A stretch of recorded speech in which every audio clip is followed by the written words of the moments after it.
Well, the chain rule is back. It was hard in Calculus 1. I think it's less hard now, but it's harder than it was. It's a generalization of the chain rule that includes partial derivatives as a special case. Here's the first case. If x and y are both functions of t, and f is in turn a function of x and y, here's the first chain rule. The derivative of f with respect to t, right? We can already do this because you just write f of x of t, y of t, right? Replace x with the function of t it is, replace y with the function of t it is. You can take the ordinary derivative, and if you do that, what you get is df dx dx dt plus df dy dy dt. You just have to write it down. It's actually, we're going to talk about this later, but gradient of f dot the derivative of r. We'll do that coming up.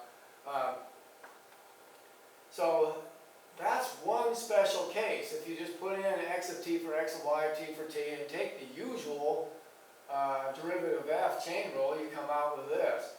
Now suppose f is furthermore a function of x and x and y are in turn functions of more than one variable. This is a harder problem,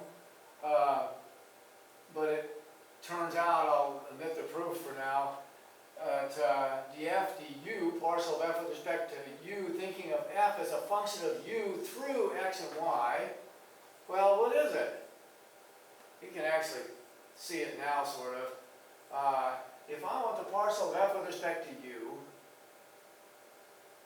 then I'm going to think of f as a function of two independent variables, u and v, through the intermediate variables x and y, which means I take the derivative with respect to u through x and y, just like I did up here, thinking of u as t, and treat v as a constant. So it's the same rule I had up here, treating v as a constant, which means I write this down again, except instead of saying dx dt, I say dx du and put partials on there, because I'm just doing the same thing I did here, treating v as a constant.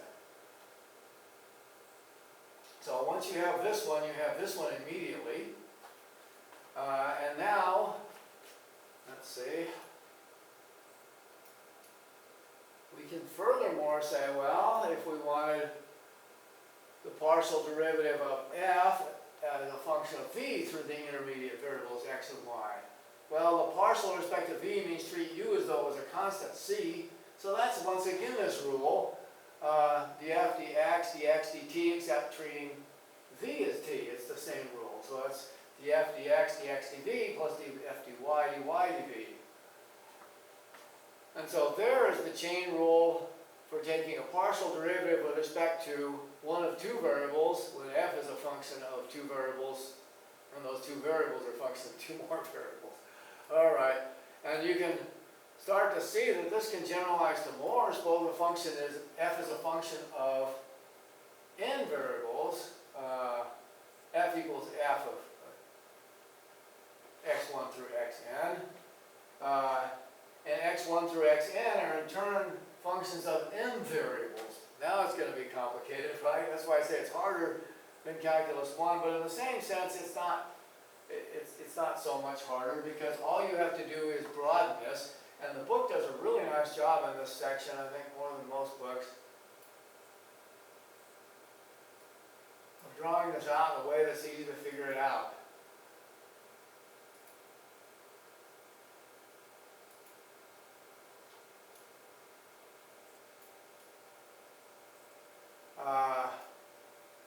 If you think about it, that same rule extended just has to be df dx1 dx1 dtk, if you want to take the partial of f with respect to tk, with the intermediate variables x1 through xn. You just have to do this. This is what we had for two variables. You just add more terms on here, so there's n terms. df dx1 dtk, the derivative with respect to the variable you want, plus df dx2 dtk. Same thing we have, but now f depends on n variables. df dx3 dx3 dtk, all the way down to df dxn dtk. Is just the chain rule you learned from Calculus 1 applied to the function of a function, being a function of tk through these intermediate variables. All right, so if that's hard to memorize, here's where the book shines.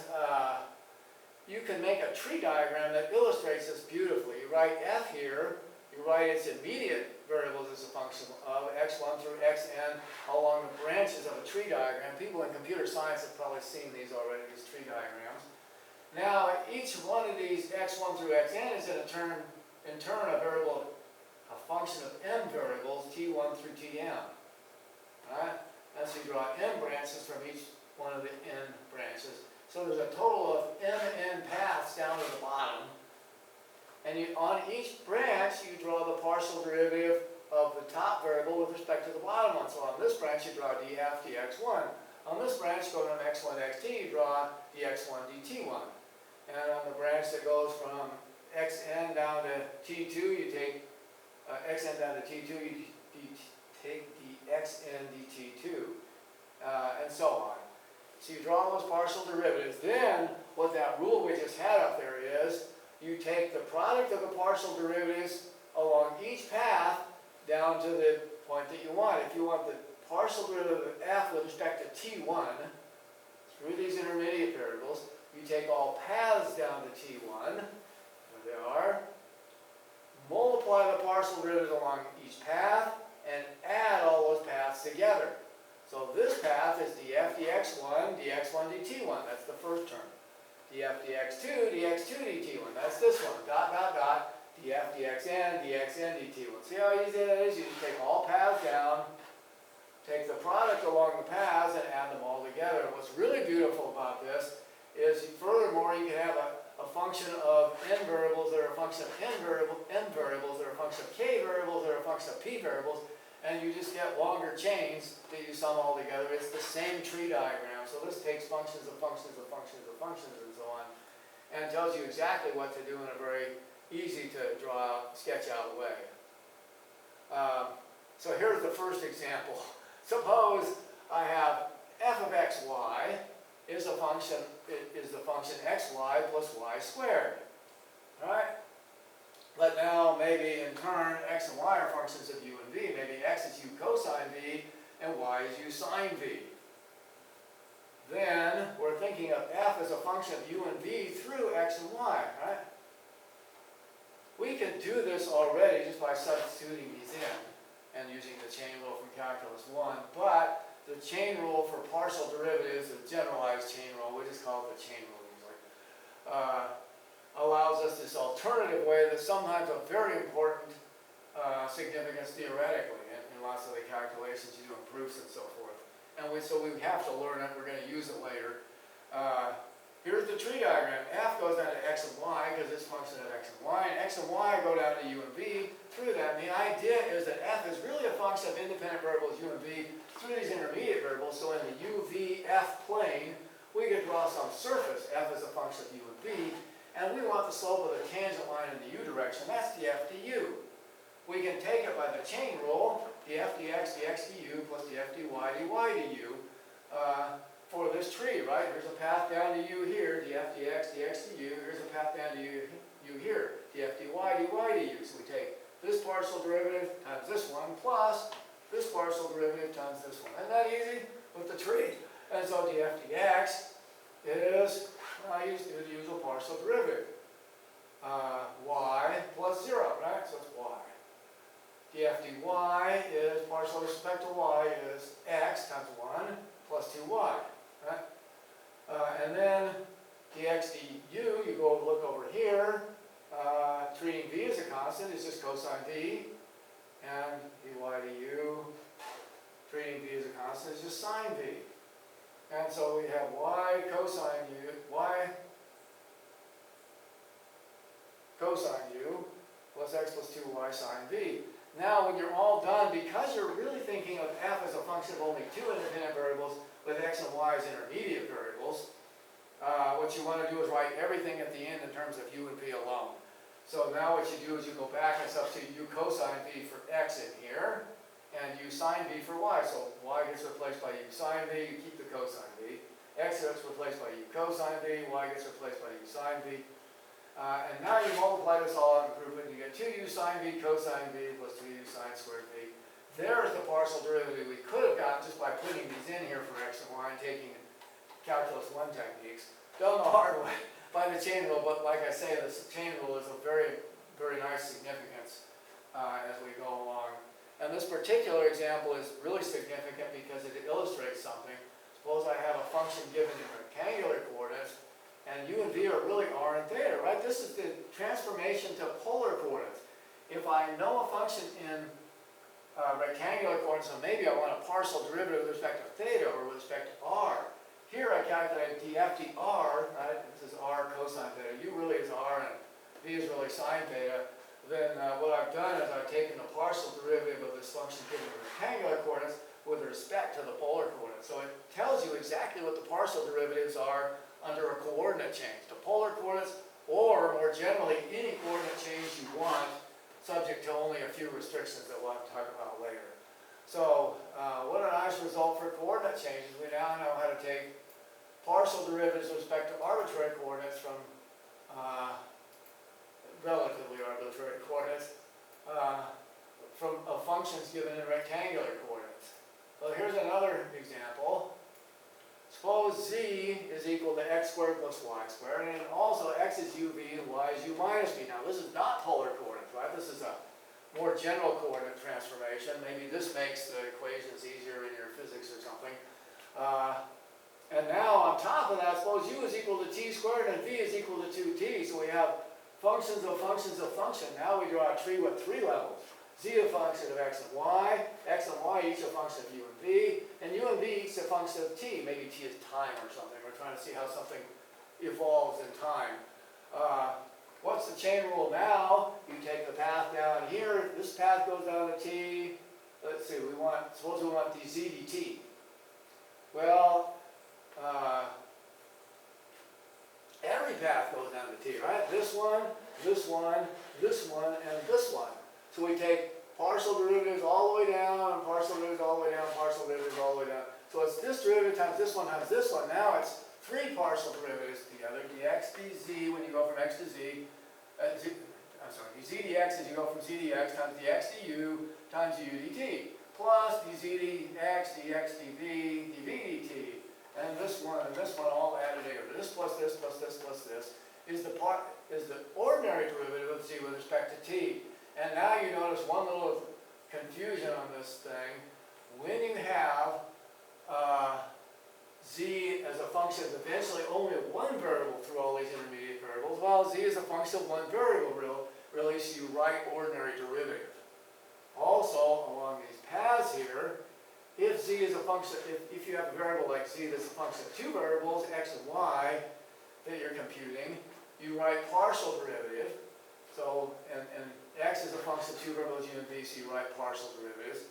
But each time you have a function of one variable, u, v, you write those as ordinary derivatives. So you just look at the tree. If there's more than one branch coming out of a node here, then you write partial derivative. If there's only one branch coming out, then you write ordinary derivative. Easy. So the chain rule follows. It's just you have to write ordinary derivatives when there's only one branch coming down. All right. So that's what we get. Now this one, dz dx, you just calculate, oh, it's 2x. dx du, treating v as a constant, is v du dt. U is equal to t squared, so its derivative is 2t. And you keep doing it on all these things, and this is what you get. I won't go through the details. Maybe let's do just a little more. dz, let's do this one, dz dy, that's the third one. dz dy is 2y. dy to u, y is u minus v, so its derivative is 1. And du dt, let's see, it's 2t, all multiplied together.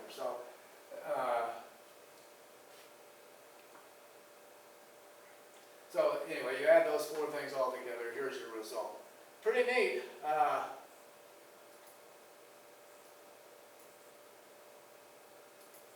Let's try another one. This one, the secret to success is just practice, practice. Look, there's only one rule for the whole section. So you just have to go through and do a lot of examples. That's it. It's just practice makes perfect. It's like the piano. You can see exactly how somebody plays it, right? But alas, it takes you years to get good at it. This at least won't take years. All right, f of x, y, z equals x squared, y squared plus xz squared.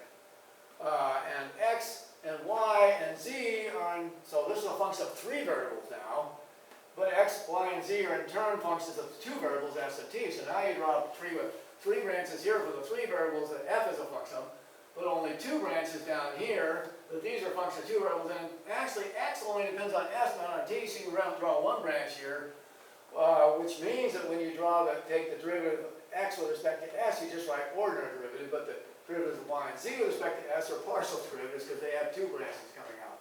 All right, so there's how you do it. Again, you don't have to draw all these partial derivatives, you just can figure them out. df dx, dx ds goes down to s, df dx, dx ds, and you can get down to this way, df dy, dy ds, right?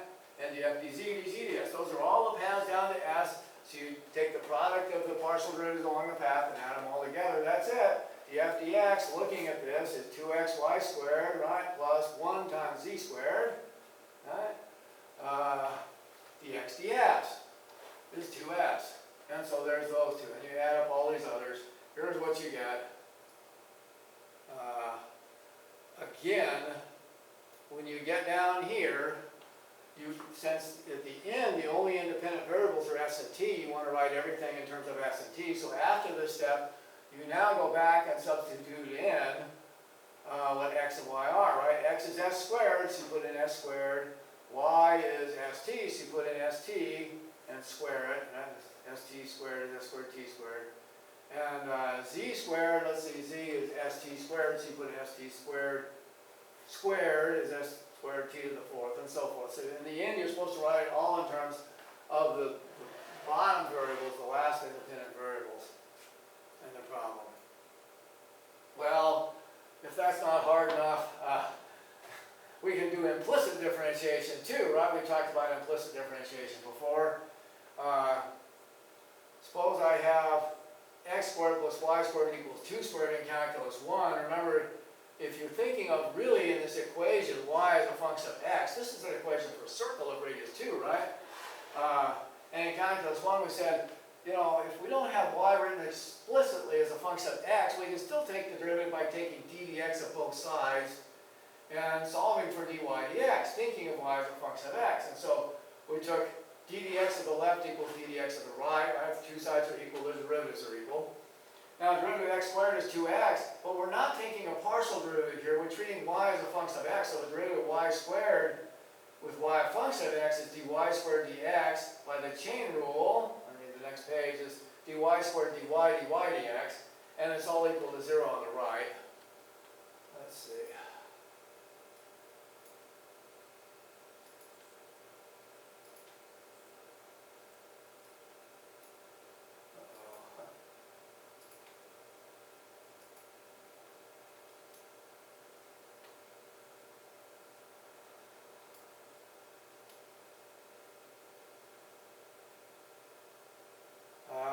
Let's see.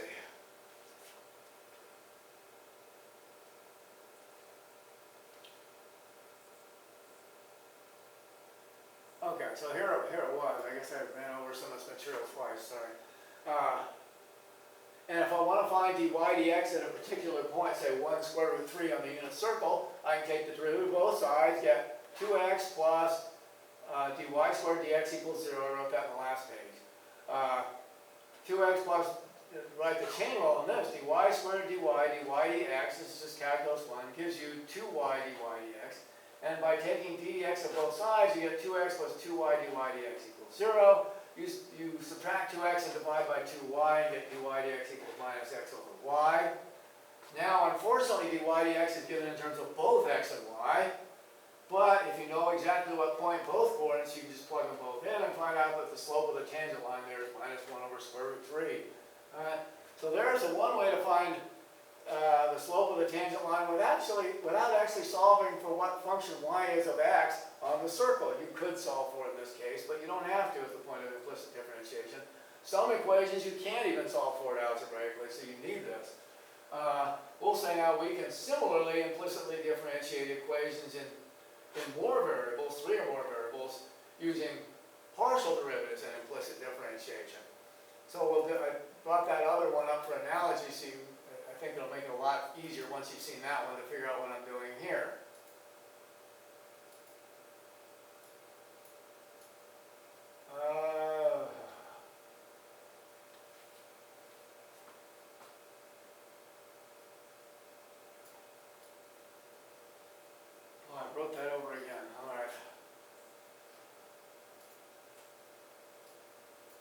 multiple versions of this and forgot to delete some of the parts. All right, so here's an example. Suppose I'm given this equation. This is 4 variables. It's in 4-dimensional space. X squared w plus w cubed plus wz squared plus 3yz equals 0. That's a function of 4 variables, x, y, z, and w equals 0. This is a 3-dimensional subspace of 4-dimensional space, and maybe I want to take a partial derivative dw dz. And the idea is that w is really a function of 3 variables, x, y, and z once you write this. You're thinking of w as a dependent variable, and x, y, and z is all independent variables when you write this. So that's the idea. This defines some 3-dimensional subspace of 4-dimensional space, and you're taking a partial derivative in there. So in order to find dw dz, you can take dw or ddz of both sides of the equation, because I don't know how to solve that for w, right? That's a mess. But I can still find this partial derivative without solving for w. I take ddz of both sides, and now the idea is that w is a function of x, y, and z, but x, y, and z are independent variables. So I take ddz of x squared w. X squared is treated, x is treated as a constant, so I just take the constant out, and ddz of x squared w is x squared times derivative of w. W cubed, the point is though that w is a dependent variable, and so you still have to take derivatives back to w, but x is treated as a constant. Derivative of w cubed, w is a function of x, y, and z, so ddz of w cubed is not 0, you're taking dw cubed dw dz. And this one's written as an ordinary derivative since it's a function of one variable with respect to that variable. Now derivative of wz squared, now both of these are dependent on z, right? W is a function of z, and then z squared is a function of z. So you have to use the product rule. Derivative of w times z squared plus w times derivative of z squared is 2z. And then over here, derivative of 3yz, treating y as an independent variable as a constant, 3y times derivative of z is 1. And then equals derivative of 0 is 0. All right, now what I see is, and evaluating this as 3w squared, I can write this and factor out a dw dz from the whole left side, plus all the terms that don't involve dw dz. And this is the nice thing. When you implicitly differentiate, it always works out to this nice equation that's linear in dw dz or whatever partial derivative you want. You get a bunch of terms that multiply dw dz, plus a bunch of other terms equals 0, and all you have to do is subtract this over to the side here and divide by this, and you've got dw dz by algebra. Right? It's just like solving ax plus b equals 0. Subtract b and divide by a. That's all it is, because it's linear in dw dz. So that's what I do. I subtract this one over and divide by this one. I get dw dz equals minus all this stuff over this stuff. And then the problem is that it comes out to be a function of all 4 variables. So you have to know all 4 variables to plug in order to evaluate the derivative. Nonetheless, that's a nice way to evaluate these partial derivatives when you're trying to find the partial derivative, and the equation for the surface or whatever it is only given implicitly instead of explicitly. So that's the hard part. Try one of those at the end. And then I wanted to point out in a lot of engineering textbooks they have an alternative formulation of this. I think I'll not give the proof on this right now, but you can also evaluate if f is a function of x, y, z, and w equals 0, and you're implicitly thinking of w as a function of x, y, and z. So this is x, y, z, w of x, y, z. And you say, what's the derivative of w with respect to z? Well, it's actually equal to minus df dz over df dw. These are the partial derivatives written succinctly here. It isn't actually hard to show, but we'll omit it for now, and we've done enough today. So you can evaluate it this way, where in these you treat all 4 variables as independent. So when I write df dz, I'm treating x, y, z, and w as independent. And here this means treating x, y, z, w as independent, take partial with respect to w. So if you don't like this thinking of one variable as dependent and the others as independent, you can use this formula for it and treat all 4 as independent and come up with the same result. All right,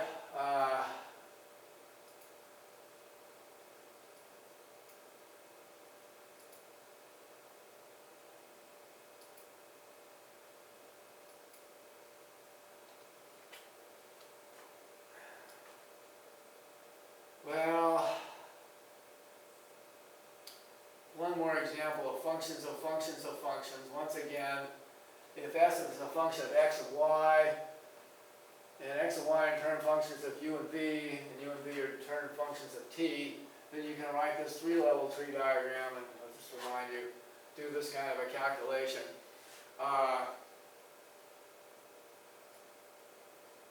Let's leave it there. And once again, try a bunch of examples of these chain rules for functions of functions of functions and for implicit differentiation. And when you do, you'll be experts at this.